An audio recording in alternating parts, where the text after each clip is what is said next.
Friend, তোমাদের কাছে আবার একটি ভালো জবের নোটিফিকেশন নিয়ে চলে এসেছি। আজকের এই ভিডিওতে তোমাদের যে পশ্চিমবঙ্গের গ্রুপ ডি পদে নিয়োগ করা হচ্ছে, যে অফিসিয়াল বিজ্ঞপ্তি প্রকাশিত হয়েছে, সেই বিজ্ঞপ্তি সম্পর্কে বিস্তারিত তথ্য তোমাদেরকে জানাবো।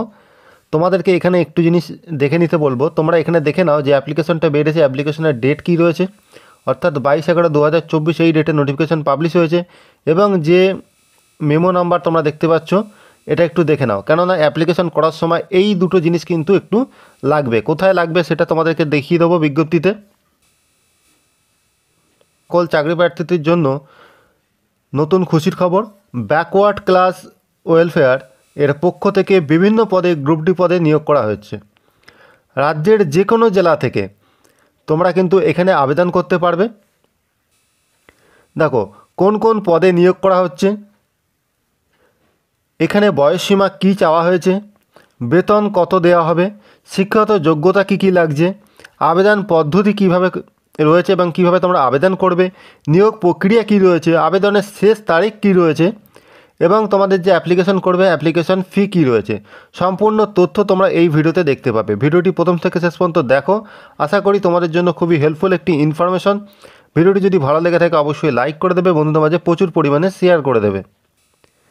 দেখো যে পদে নিয়োগ করা হচ্ছে সেই পদগুলো হচ্ছে কর্মবন্ধু, দারোয়ান, হেল্পার, কুক, কেয়ারটেকার, সুপারিনটেন্ডেন্ট, এই সমস্ত পদে নিয়োগ করা হচ্ছে। এখানে আবেদন করার জন্য যে বয়স সীমা চাওয়া হয়েছে সেটা হচ্ছে 21 থেকে 40 বছর বয়স যদি হয়ে থাকে তোমার, তাহলে তুমি এখানে আবেদন করতে পারবে। এবং এসটি, এসসি, ওবিসি যারা রয়েছে তারা কিন্তু যেমন বয়সের ছাড় পায় তেমন বয়সের ছাড় পাবে। যেমন এসটি, এসসিরা 5 বছরে যেমন বয়সে ছাড় পাচ্ছে তেমন পাবে, এবং ওবিসিরা 3 বছরে বয়সের সরকারি নিয়ম অনুযায়ী যেমন ছাড় পায় তেমন কিন্তু ছাড় পাবে।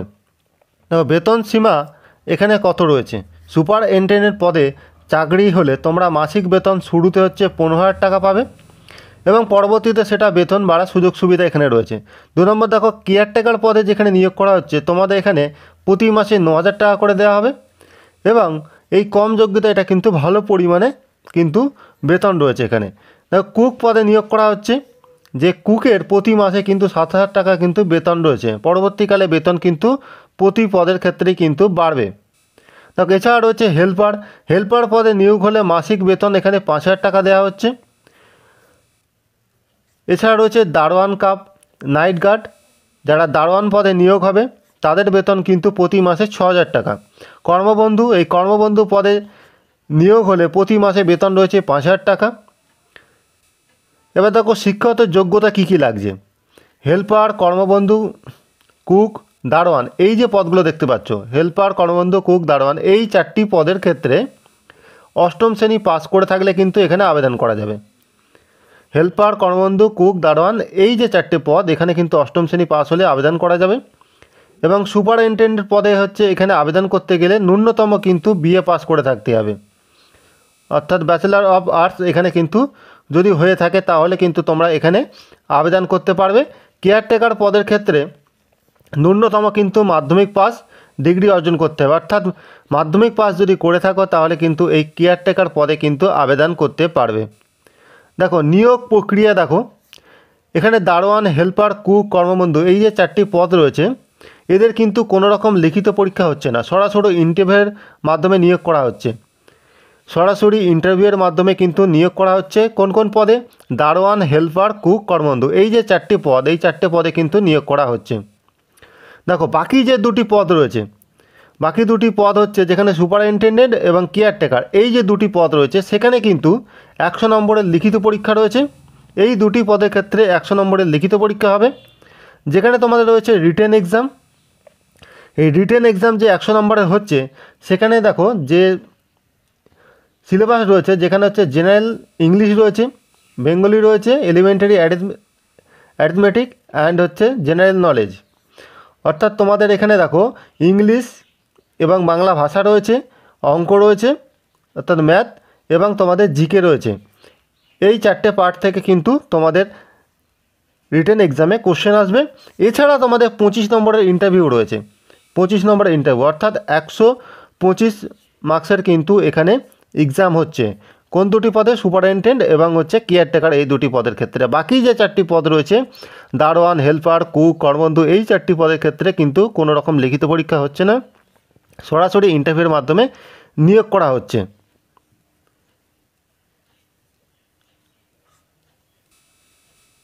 আমাদের এখানে তুলে ধরা হয়েছে কুক, হেল্পার, দারোয়ান কাম নাইট গার্ড, কর্মবন্ধু, এইগুলো ক্ষেত্রে ওয়ার্ক ইন ইন্টারভিউ, শুধুমাত্র ইন্টারভিউয়ের মাধ্যমে নিয়োগ করা হচ্ছে।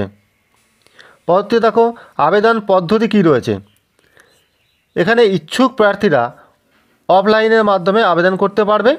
সর্বপ্রথম সংস্থার যে অফিসিয়াল ওয়েবসাইট সেখানে ভিজিট করতে পারবে।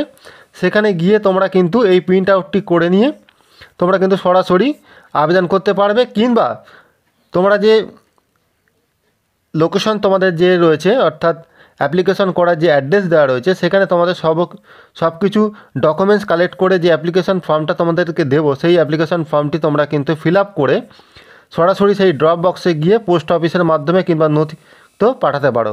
ডাইরেক্ট ড্রপ বক্সে গিয়ে দিয়ে আসতে পারো, অথবা তোমরা পোস্ট অফিসের মাধ্যমেই কিন্তু পাঠাতে পারো। সেখানে দেখো যে অ্যাড্রেসে তোমরা অ্যাপ্লিকেশন করবে দেখতে পাচ্ছ এখানে যে ডকুমেন্টসগুলো তোমাদের লাগবে এবং অ্যাপ্লিকেশন তোমাদের অ্যাড্রেস সেটাও দেখিয়ে দেবো। আগে ডকুমেন্টসটা তোমরা দেখে নাও। তোমাদের সেলফ অ্যাটেস্টেড কপি যেগুলো লাগছে প্রত্যেক ডকুমেন্টস, যেমন হচ্ছে অ্যাডমিট কার্ড, হচ্ছে মার্কশিট অর্থাৎ মাধ্যমিক এক্সাম, সেকেন্ডারি এক্সামিনেশন, তোমাদের এই যে এজ প্রুফ হিসাবে যে ডকুমেন্টসগুলো দিচ্ছ সেখানে কিন্তু তোমাদের সেলফ অ্যাটেস্টেড লাগবে, অর্থাৎ নিজেদের সিগনেচার লাগবে। তারপরে দেখো self attested copy identity proof, অর্থাৎ আইডেন্টি প্রুফ হিসাবে তোমরা voter identity card, Aadhaar card, driving licence, PAN card এর মধ্যে যে কোনো একটা দিতে পারো। এছাড়া রয়েছে রেসিডেন্সিয়াল সার্টিফিকেট। রেসিডেন্সিয়াল সার্টিফিকেট তোমরা এমপি, এমএলএ, এসডিও, বিডিও, প্রধান এবং মিউনিসিপ্যালিটি থেকে তোমরা কিন্তু যে কোনো একটি দিতে পারো। যে কোনো এক জায়গা থেকেই রেসিডেন্সিয়াল সার্টিফিকেট দিলেই হবে। এছাড়া দেখো সেলফ অ্যাটেস্টেড কপি ক্ষেত্রে তোমাদের মার্কশিট শো অর্থাৎ এডুকেশন কোয়ালিফিকেশন হিসাবে তোমরা দিবে, যে পোস্টের যেমন রয়েছে তোমাদের সেটা দেবে। এবং তোমাদের যে 4টে পোস্ট দেখতে পেলে কুক, হেল্পার, দারোয়ান, কর্মবন্ধু, এই যে পদগুলোর ক্ষেত্রে তোমাদের হচ্ছে 8 পাস যোগ্যতা চাওয়া হয়েছে। এই 8 পাস যোগ্যতা কিন্তু সার্টিফিকেট কিন্তু তোমাদের ভেরিফিকেশন হবে, মনে রাখবে। এছাড়া দেখো তোমাদের 2 কপি হচ্ছে রিসেন্ট পাসপোর্ট সাইজ যে ফটো অর্থাৎ কালার ফটোগ্রাফ তোমাদের কিন্তু 2 কপি লাগবে। এবং এক্সপিরিয়েন্স যদি সার্টিফিকেট থাকে অবশ্যই তোমরা সেটা দেবে, এক্সপিরিয়েন্স সার্টিফিকেট অ্যাপ্লিকেবল। এবং যদি তোমাদের ওয়ার্ক এক্সপিরিয়েন্স যেটা রয়েছে যে পোস্টের ক্ষেত্রে সেটাও যদি থাকে এটা অবশ্যই তোমরা দেবে। দেখো আবেদনপত্র জমা দেওয়ার যে ঠিকানা তোমরা এখানে দেখতে পাচ্ছ, এই ঠিকানাটা তোমরা এখান থেকে স্ক্রিনশট নিয়ে নিতে পারো, কিংবা তোমাদের যে অফিসিয়াল নোটিফিকেশন পাবলিশ হয়েছে সেখান থেকে তোমরা দেখে নিতে পারবে। এই অ্যাড্রেসে তোমরা কিন্তু অ্যাপ্লিকেশন পাঠিয়ে দেবে, অর্থাৎ সরাসরি তোমরা সেখানেও দিয়ে আসতে পারো। দেখো আবেদন ফি, এখানে আবেদন করার জন্য কোনো রকম চাকরি প্রার্থীদের আবেদন মূল্য দিতে হবে না, সম্পূর্ণ বিনামূল্যে কিন্তু আবেদন করতে পারবে, কোনো রকম আবেদন ফি নেই। আবেদন করার শেষ তারিখ দেখো 12ই ডিসেম্বর 2024 সন্ধ্যা 6টা পর্যন্ত, অর্থাৎ ডিসেম্বরের 12 তারিখ তোমাদের লাস্ট ডেট এবং সন্ধ্যে 6টার মধ্যে অ্যাপ্লিকেশন কিন্তু তোমাদের পাঠাতে হবে। চাকরি প্রার্থীরা আবেদন নথিভুক্ত করতে পারবে। দেখো আবেদন শুরু হচ্ছে 25শে নভেম্বর, অর্থাৎ নভেম্বরের 25 তারিখে তোমাদের অ্যাপ্লিকেশন শুরু হয়েছে। ডিসেম্বরের 12 তারিখ পর্যন্ত অ্যাপ্লিকেশন চলবে, সেটা সন্ধ্যে 6টা পর্যন্ত অ্যাপ্লিকেশন কিন্তু করতে পারবে। অর্থাৎ এই সন্ধ্যে 6টার মধ্যে কিন্তু অ্যাপ্লিকেশনটা পৌঁছে যাওয়া দরকার আগে, ঠিক আছে। অবশ্য তার আগে কিন্তু তোমরা 12 তারিখের আগে চেষ্টা করবে অ্যাপ্লিকেশনটি পৌঁছে দেওয়ার জন্য। তোমরা যে অ্যাপ্লিকেশন করবে সেই অ্যাপ্লিকেশন ফর্মটা তোমরা দেখতে পাচ্ছ, দেখে নাও। এখানে তোমরা এই ফর্মের ডান সাইডে দেখতে পাচ্ছ এখানে একটা বক্স রয়েছে। এই বক্সে লেখা আছে দেখো attach 1 self attested recent passport size photo. তোমাদের যে 2 কপি কালার ফটোর কথা বলা হচ্ছিলো তার মধ্যে একটা ফটো কিন্তু তোমাদের এখানে সেলফ অ্যাটেস্টেড করে কিন্তু তোমরা এখানে অ্যাটাচ করে দেবে। দেখো যে পোস্টে অ্যাপ্লিকেশন করছো পোস্ট অফ অ্যাপ্লিকেশন, এখানটা তোমরা অ্যাপ্লিকেশন কোন পোস্টে করছো সেটা লিখে দেবে। এবং যে লোকেশনে তোমরা অ্যাপ্লিকেশন করছিলে দেখতে পাচ্ছ সেই ফর্মেই দেওয়া রয়েছে যেখানে অ্যাড্রেসটা পাঠাবে, এবং ওখান থেকে পাঠালে তোমরা ওখানে পিনকোড সমেত দেখতে পাবে। দেখো এখানে দেখো তোমরা যেগুলো ফিল আপ করবে, দেখো তোমাদের সর্বপ্রথমেই অ্যাপ্লিকেশনে বলে দিয়েছিলাম কি তোমাদের মেমো নাম্বার অর্থাৎ অ্যাডভার্টাইজমেন্ট নাম্বারটা কিন্তু এখানে দেবে। তারপর যে নোটিফিকেশান পাবলিশ হয়েছে তার ডেটটা এখানে তোমরা দেবে, এবং যে পোস্টে তোমরা অ্যাপ্লিকেশন করছো সেই পোস্টের নাম এখানে দেবে। এবার দেখো এখানে দেওয়া রয়েছে নেম অফ দ্য অ্যাপ্লিকেশন। এই অ্যাপ্লিকেশন যে করছে তার নাম কিন্তু এখানে দিতে হবে ইন ব্লক লেটার, অর্থাৎ ক্যাপিটাল লেটারে তোমরা কিন্তু এখানে নিজেদের নাম লিখবে। তারপরে ফাদার্স, হাজব্যান্ড কিংবা গার্জেন যদি কেউ যাকে দিচ্ছ, অর্থাৎ তোমরা তার নামটা এখানে দিয়ে দেবে। যারা বিবাহিত তাদের হাজব্যান্ডের নাম দেবে, তাছাড়া বাকিটা তোমরা তোমাদের বাবার নাম এখানে দিয়ে দেবে। দেখো এখানে ন্যাশনালিটি তোমরা ইন্ডিয়া দেবে, ইন্ডিয়ান। এখানে তারপরে নিচের দিকে দেখো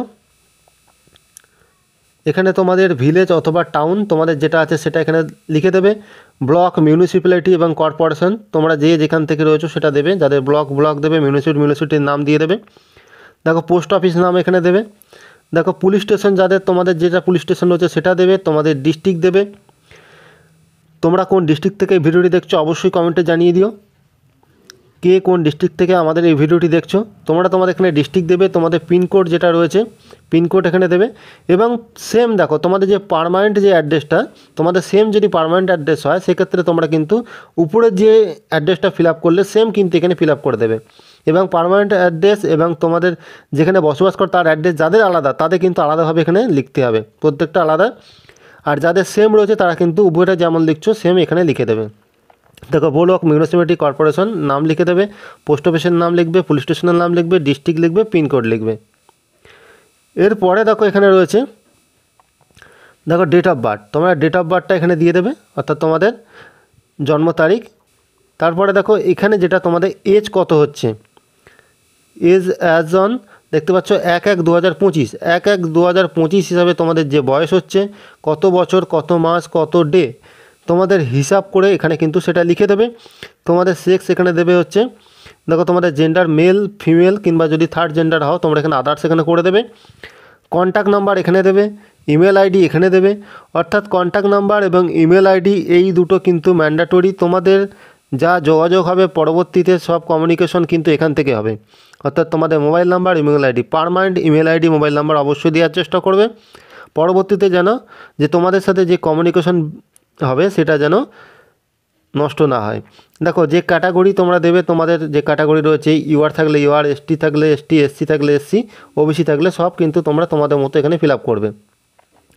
এরপরে রয়েছে দেখো এখানে তোমরা যে পাস করছো তোমাদের এক্সাম, দেখো তোমরা এক্সাম যে ক্লাস পাস করেছো, মাধ্যমিক হলে মাধ্যমিক, উচ্চ মাধ্যমিক সেটা পরপর এখানে লিখে দেবে। যেমন মাধ্যমিকে দেবে তোমরা যে বোর্ড থেকে পাস করেছো সেটা এখানে লিখে দেবে।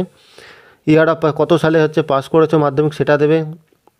তোমাদের হচ্ছে টোটাল মার্কস এখানে দেবে এবং তোমরা হচ্ছে এখানে তোমরা কোন গ্রেডে পাস করেছো মার্কস অফ 10 দেবে এবং হচ্ছে তোমাদের মার্কস এখানে কত % মার্কস পেয়েছো সেটা দেবে। সেম তোমরা এখানে দেখতে পাচ্ছ উচ্চ মাধ্যমিক, গ্র্যাজুয়েশন, এইভাবে তোমরা কিন্তু পরপর এগুলোকে ফিল আপ করে দেবে। ঠিক আছে। তারপরে দেখো এখানে তোমাদের ওয়ার্ক এক্সপিরিয়েন্স, কোনো মতো কাজের যদি কোনো রকম এক্সপিরিয়েন্স থাকে অবশ্যই তোমরা এখানে দেবে। অফিসের নাম দেবে, তোমাদের কাজের এক্সপিরিয়েন্স দেবে, কোন ফিল্ডে কত এক্সপিরিয়েন্স কাজ করেছো সেটা। তোমরা যদি কোনো কাজ থেকে ছেড়ে দাও অর্থাৎ লিভ সার্টিফিকেট যদি থাকে ইফ অ্যাপ্লিকেবল তাহলে দেবে। ঠিক আছে। তোমাদেরকে আগে এখানে বলে দিলাম তোমাদের যে ডকুমেন্টসগুলো লাগবে, আরেকবার তোমরা এখানে দেখে নিতে পারো। তোমাদেরকে একটু আগেই দেখিয়ে দিলাম যে কী কী ডকুমেন্টস তোমাদের অ্যাপ্লিকেশন করার জন্য লাগছে।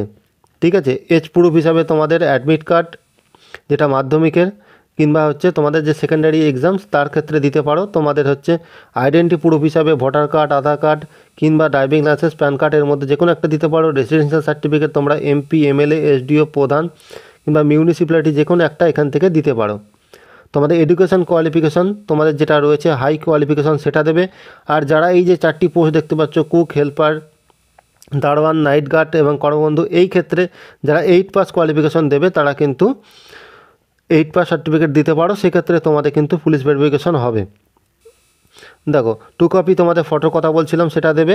আর তোমাদের যদি ওয়ার্কিং এক্সপিরিয়েন্স থাকে অবশ্যই তোমরা দিয়ে দেবে। এবার দেখো তোমাদের এখানে যেটা হচ্ছে দেখো মানে আরেকটা জিনিস এখানে মিসিং হয়েছে যেটা একটুখানি দেখে নাও। তোমরা এখান থেকে যে ডকুমেন্টসগুলো দিচ্ছ এর সাথে তোমরা কিন্তু এই ডকুমেন্টসের এই যে বক্স দেখতে পাচ্ছ ডান ধারে, তোমরা কিন্তু এই বক্সে কিন্তু প্রত্যেকটা টিক চিহ্ন দেবে। অর্থাৎ দেখো এজ প্রুফ হিসাবে তোমরা যদি যে ডকুমেন্টস দিচ্ছ এখানে যদি দিয়ে থাকো সেক্ষেত্রে কিন্তু টিক চিহ্ন, এবং আইডেন্টি প্রুফ দিয়ে থাকলে ডকুমেন্টস যার কপি দিচ্ছ তার টিক চিহ্ন, সেইভাবে কিন্তু তোমরা এখানে দিয়ে দেবে। দেখো এখানে তোমরা দেবে নেম অফ অ্যাপ্লিকেশন, যে অ্যাপ্লিকেশন করছো তুমি তোমার নামটা এখানে দেবে, তোমার প্লেস এবং এখানে ডেট, অর্থাৎ যেদিন অ্যাপ্লিকেশন করছো তার ডেট এবং প্লেসটা এখানে দেবে। এছাড়া নিচের দিকে দেখো ফুল সিগনেচার, অর্থাৎ তুমি যে অ্যাপ্লিকেশন করছো তোমার হচ্ছে ফুল সিগনেচার কিন্তু এখানে দিতে হবে। এই ছিল তোমাদের কাছে নিয়ে আসা একটি বিজ্ঞপ্তি। আশা করি তোমাদের জন্য খুবই হেল্পফুল হয়েছে। ভিডিওটি যদি তোমাদের কাছে হেল্পফুল বলে মনে হয় অবশ্যই লাইক করো, বন্ধুদের মাঝে শেয়ার করে দাও, আর চ্যানেল নতুন হয়ে থাকলে অবশ্যই চ্যানেলটি সাবস্ক্রাইব করে পাশে থাকা বেল আইকনটি প্রেস করে দাও।